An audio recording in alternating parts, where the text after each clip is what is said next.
सभी को नमस्कार। द्विघात समीकरण में अपनों ने पहले पढ़ा था अल्फा और बीटा अगर आपके पास मूल दिए गए हैं तो उसके आधार पर कुछ क्वेश्चन थे अपनों ने बात की थी, और अल्फा बीटा पर जो भी अपने बेसिक फॉर्मूले हैं तो वो सारे आपको क्या रखने हैं याद, जिसके आधार पर आप क्वेश्चन को क्या कर पाओगे, हल। उसके बाद अपनी बात करते हैं आज मूलों की प्रकृति, यानी द्विघात समीकरण के यानी मूलों की प्रकृति क्या है, यानी इनका नेचर। तो अपने बात करते हैं मूलों की प्रकृति यानी नेचर। तो इसमें क्या ध्यान रखना आपको, अपने को पता है द्विघात समीकरण में जो अपने पास द्विघात समीकरण का जो बेस होता है वो क्या होता है आपका a² plus bx plus c equal 0, यानी इस हिसाब से अपने पास क्या होनी चाहिए द्विघात समीकरण। लेकिन अगर अपने को क्या पता करना है यहाँ पे प्रकृति यानी मूलों की प्रकृति, तो इसके लिए क्या करना आपको निकालना पड़ेगा डिस्क्रिमिनेंट।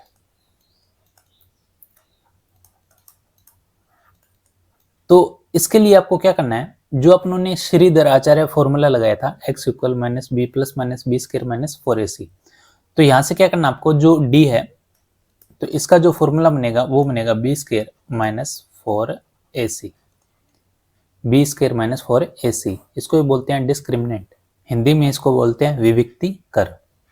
तो अपने लिख लेते हैं विविक्ति कर।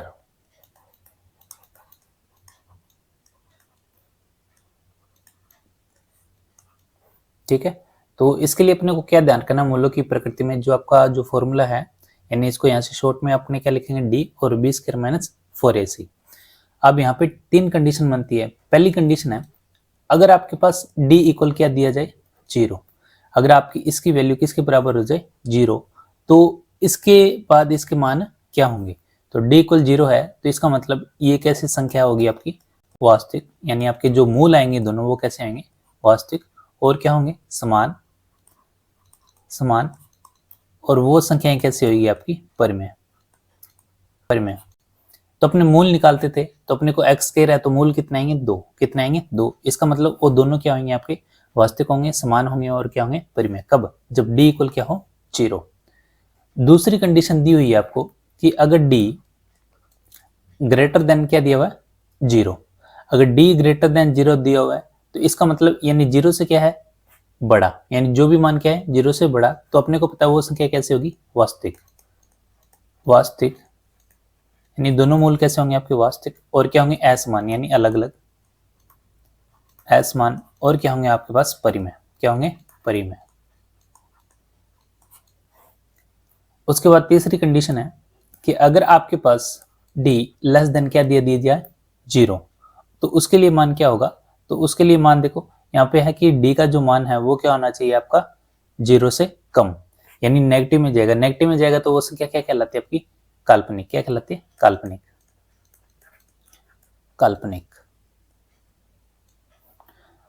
अब यहाँ पे जो आपका d का मान जो 0 से बड़ा है, इसमें एक चीज ध्यान रखनी है कि जो अगर अपने पास जो संख्या परिमेय होगी, अगर d यहाँ पे एक अगर पूर्ण संख्या हो तभी वो क्या होगा आपका परिमेय, नहीं तो क्या होगा अपरिमेय।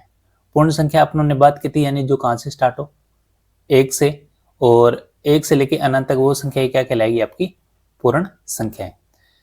उसके बाद बात करें अपने, अब जैसे ये आपके पास जो द्विघात समीकरण दी गई है ax के प्लस bx प्लस c, तो इसमें क्या ध्यान रखना है, ये तीनों आपके जो नेचर है तभी पता चलेंगे जब आपके पास इसके जो a b और c ये मान क्या होंगे आपके परिमेय, क्या होंगे परिमेय, तभी आपके इसके क्या मान होंगे।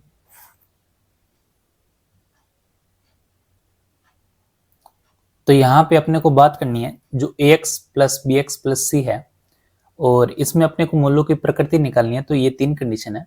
तो ये तीन कंडीशन अप्लाई कब होगी, तो ये अप्लाई कब होगी, तो अपने ध्यान रखें, तो जो आपके पास ax स्क्वायर प्लस bx और प्लस c इक्वल 0 है, तो यहाँ पे क्या करना है आपको, जो a और b c है, a b और c है, तो ये आपके जो तीन हैं इन तीनों गुणांकों के क्या होने चाहिए आपके परिमेय, ये तीनों गुणांक क्या होने चाहिए आपके परिमेय, यानी ये क्या होने चाहिए आपके परिमेय,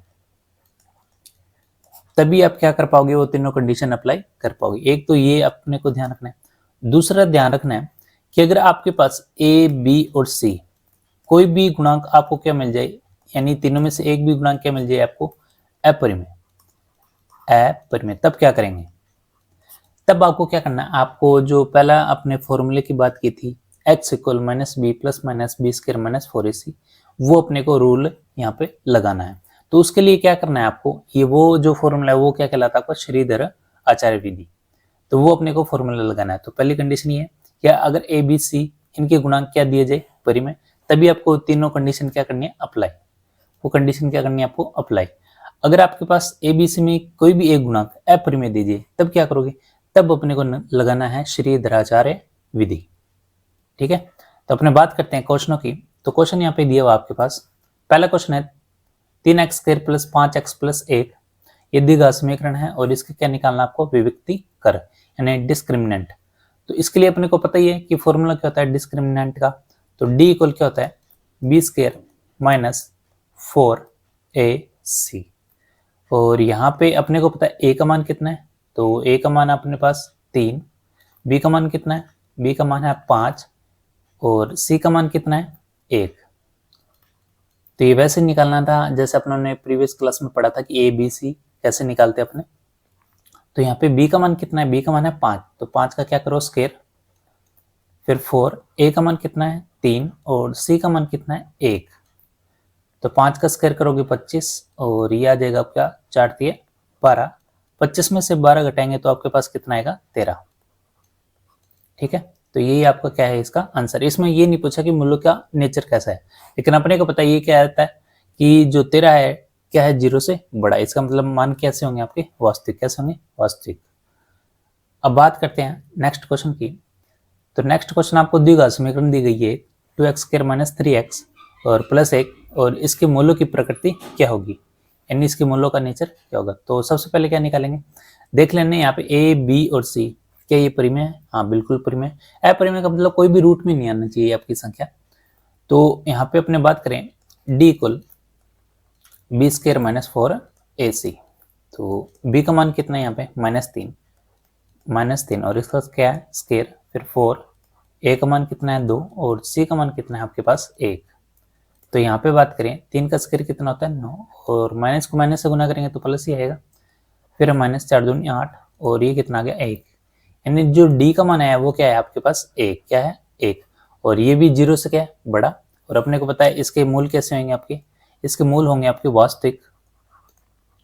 वास्तविक और अलग अलग यानी भिन्न भिन्न, और आपको क्या मिलेंगे परिमेय, क्या मिलेंगे परिमेय। तो अगर आपको दे दिया जाए कि मूल्यों की प्रकृति क्या है, तो अपने को देख लेना है कि d का मान 0 से बड़ा है और 0 से बड़ा है तो उसके लिए कंडीशन क्या लिखाई थी अपनों ने। ठीक है, तो ये है आपका कि इसके मूल्यों की प्रकृति अपने कैसे निकाल सकते हैं। उसके बाद बात करते हैं अपने नेक्स्ट क्वेश्चन की।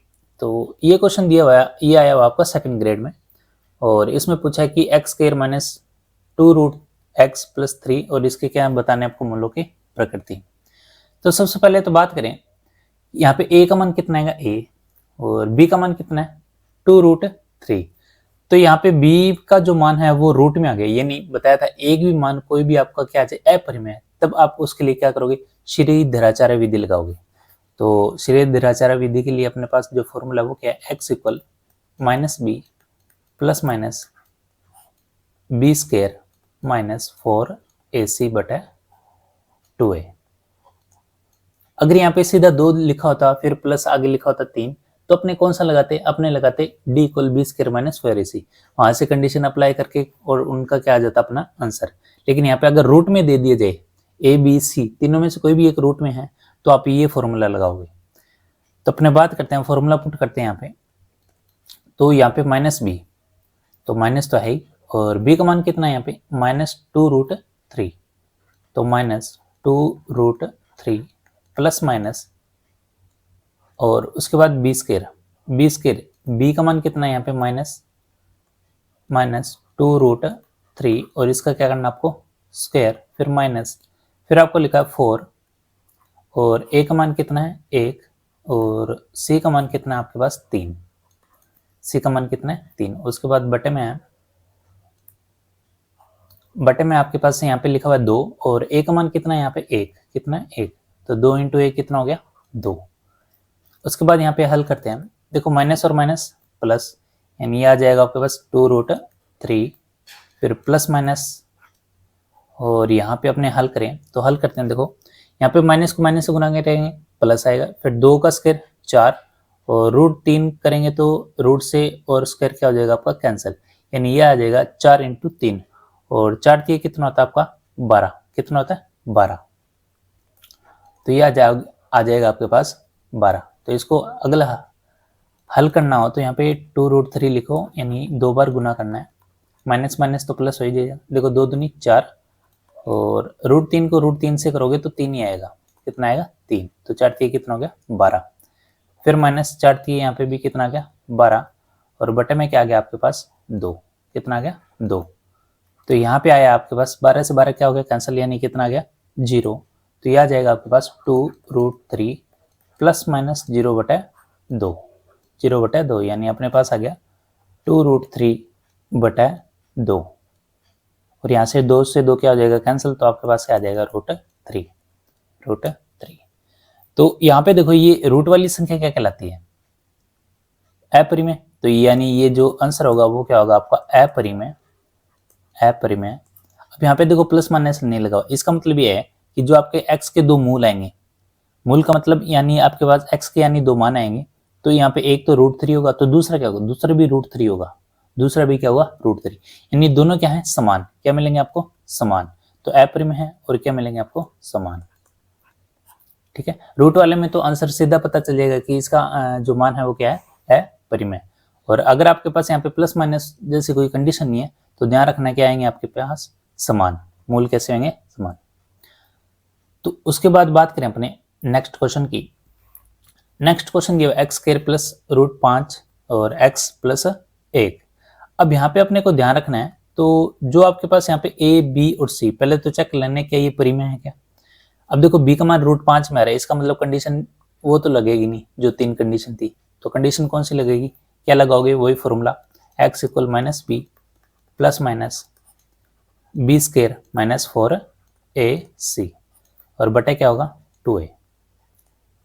तो यहाँ से a b के मान निकाल लेते हैं, b का मान कितना है आपके पास √5 और प्लस माइनस b² यानी √5 का स्क्वायर, और -4, a का मान 1 और c का मान भी क्या आएगा आपके पास 1। उसके बाद बटे में क्या है 2a, यानी a का मान कितना 1 और 2 को 1 से गुना करोगे तो कितना आएगा 2। उसके बाद हल करें तो यहाँ पे आ जाएगा आपके पास √5 प्लस माइनस, तो यहाँ से हल करें √5 को √5 से गुना करेंगे तो 5 आएगा, और -4, तो और बटे में है आपके पास 2, तो यह आ जाएगा आपके पास √5 प्लस माइनस 1, क्योंकि √1 का आपके पास जो वर्गमूल है वो क्या आएगा 1 ही आएगा, और बटे क्या है 2, बटे क्या है 2। अब यहाँ पे देखो यहाँ पे आ रहा है प्लस और माइनस, क्योंकि इसके आगे तो हल होगा नहीं, तो ध्यान रखना आपके पास ये क्या आएगा, ये आएगा आपके पास, एक तो कंडीशन आएगी कि अगर आपके पास प्लस माइनस 2 अलग अलग दे रखे, इसका मतलब जो मूल आएंगे वो तो भिन्न भिन्न आएंगे यानी अलग अलग। ठीक है, और आपके पास क्या ध्यान रखना है, इसमें ध्यान रखना है कि आपके पास जो मान आएगा वो आएगा वास्तविक, क्या आएगा वास्तविक, और रूट में है, यहाँ पे रूट में है तो आपके पास आंसर क्या मिलेगा अपरिमेय, क्या मिलेगा अपरिमेय। ठीक है, तो ये तो है आपके पास भिन्न भिन्न, और भिन्न भिन्न क्यों है, क्योंकि यहाँ पे प्लस माइनस है, यानी मूल कितने आएंगे 2, एक तो प्लस करोगे तब आएगा और एक माइनस करोगे तब आएगा, और एक है कंडीशन क्या है ये वास्तविक, क्या है वास्तविक, और एक है आपके पास अपरिमेय। अपरिमेय मतलब यहाँ पे क्या दी हुई है आपके पास √5, क्या दी है √5। ठीक है, तो उसके बाद बात करें अपने नेक्स्ट क्वेश्चन की, तो नेक्स्ट क्वेश्चन दिया हुआ आपके पास, और ये क्वेश्चन आया था हेडमास्टर 2018 में, और इसमें कहा है कि आपके पास 7x² - 50x + k, और इसके मूलों में से एक मूल आपको 7 दिया हुआ है, यानी पहले से दिया गया एक मूल कौन सा है आपका 7। तो बताओ k का मान क्या होगा, k का मान क्या होगा। देखो अपने द्विघात समीकरण में पहला जो क्वेश्चन पढ़ा था द्विघात समीकरण में वो पढ़ा था अपनों ने, क्वेश्चन था आपके पास कि x² + 7x + 12 ये थे, और इसके मूल निकाल लेते अपनों ने, इसके मूल आए थे -3 और -4। अब मूलों का मतलब क्या होता है, जो आपके पास मूल आए हैं, यानी x का मान आया था एक तो -3 और एक आया था -4। तो एक मूल में क्या होता है, आप ये मान जो -3 है इसमें रखोगे तो ये इसका मान किसके बराबर आ जाना चाहिए, 0 के। कैसे, जैसे -3 रखो इसमें, तो -3 का स्क्वायर करोगे तो कितना आएगा 9, फिर आप यहाँ पे करोगे +7 और x का मान कितना रखो -3 और ये +12, तो ये आ जाएगा -9 और ये आ जाएगा प्लस माइनस -7 × 21 और +12। तो देखो यहाँ पे प्लस वाले ऐड करो, 12 और 9 कितना हो गए 21 और ये माइनस का 21 है, कितना आ गया 0। यानी x के ये मान ऐसे होते हैं जो इस कंडीशन को क्या कर दें, सेटिस्फाइड। यानी यहाँ पे अगर आप वैल्यू रखो तो आपका मान किस में आ जाए, 0 में। यानी जो आपके मूल दिए हैं तो इसका मूल में कोई भी आप -4 भी रखोगे तो भी आपके पास आंसर कितना आएगा, 0। कितना आएगा, 0। अगर ये 0 नहीं हो रही है तो इसका मतलब ये मूल आपके सही नहीं है। तो अब इस क्वेश्चन में क्या दिया हुआ है, जैसे 7x² -50x + k है और उसमें से एक मूल दिया हुआ है 7। तो अगर अपने इसमें 7 रख के देखें तो क्या ये इसके 0 के बराबर आएगा, तो अपने रख के देख लेते हैं। तो यहाँ पे x का जो मान है कितना है अपने पास 7, यानी एक मूल दिया हुआ है 7। तो 7 को अपने इसमें रख के देखते हैं, तो 7 और x² यानी 7 का स्क्वायर -50x, x का मान कितना है 7 + k = 0। तो यहाँ पे अपने मान रखें तो 7 का स्क्वायर 49, 49 को 7 से गुणा करेंगे तो आएगा 343 माइनस, और ये कितना हो गया 350 प्लस k = 0। ठीक है, तो यहाँ से अपने बात करें, यहाँ से आ जाएगा आपके पास -7 और -7 जाके उधर क्या हो जाएगा प्लस में, यानी k का मान क्या आएगा 7, यानी दूसरा भी मूल कैसा आएगा आपका 7। ठीक है, तो यहाँ पे जो k का मान है वो क्या है आपके पास 7, कितना है 7। तो ध्यान रखना है, अगर आपने वापस से 7 रखेंगे यहाँ पे तो आप 7 रखोगे तो आपके पास जो आएगा आंसर वो किस में आएगा 0 में, यानी ये कंडीशन क्या करेगा सेटिस्फाइड। ठीक है, उसके बाद बात करते हैं अपने नेक्स्ट क्वेश्चन की। तो नेक्स्ट क्वेश्चन दिया आपके पास कि यदि -4 द्विघात समीकरण है और ये दिया है इसका क्या मूल, यानी एक मूल है। ठीक है, और द्विघात समीकरण फिर दी हुई है दूसरी आपके पास, और इसके मूल क्या है आपके बराबर, मूल क्या है बराबर। तो k का मान क्या होगा, k का मान क्या होगा। तो यहाँ पे अपने ने पिछले जो क्वेश्चन में बात की थी, अगर किसी भी द्विघात समीकरण का एक मूल दिया जाए तो उस मूल का मतलब क्या है कि अगर आप -4 अगर इस समीकरण में रखोगे तो आपका जो मान है किसके बराबर आ जाएगा 0 के, किसके बराबर आ जाएगा 0 के। तो अपने वही स्टेप अपनाते हैं। तो बात करते हैं सॉल्यूशन की। तो यहाँ पे आपके पास x का मान कितना है -4, तो -4 अपने इस समीकरण में रखते हैं। तो यहाँ पे आपके पास आएगा x² यानी -4 का स्क्वायर, और ये आ जाएगा प्लस p और x का मान -4 और ये है आपके पास -4 = 0। तो -4 का स्क्वायर करोगे कितना आएगा 16, और ये प्लस माइनस -4p - 4 = 0। तो ये प्लस का 12 है और माइनस का 4 करेंगे तो कितना आएगा आपके पास 4p + 12 = 0, -4p। तो 12 जाके उधर क्या हो जाएगा माइनस में, और माइनस माइनस क्या कैंसिल। तो p का मान कितना आएगा 4 3 कितना होता है 12, यानी 12 को 4 से भाग देंगे, 12 को 4 से भाग देंगे कितना आएगा 3। तो यहाँ पे p का मान कितना आया 3, कितना है 3। तो क्या करना आपको, जो भी एक मूल दिया अपने रख लेते हैं कि इसमें जो आपका मान है वो किसके बराबर आएगा 0 के। उसके बाद सेकंड जो इक्वेशन दी हुई है आपको, दूसरी इक्वेशन दी हुई है आपके पास x² + px + k, px + k ये, और इसमें क्या है कि जो मूल है वो क्या है आपके बराबर। तो अपने क्या करते हैं, जो p का मान है एक बार रख लेते हैं यहाँ पे कि x² + p का मान कितना है 3x + k।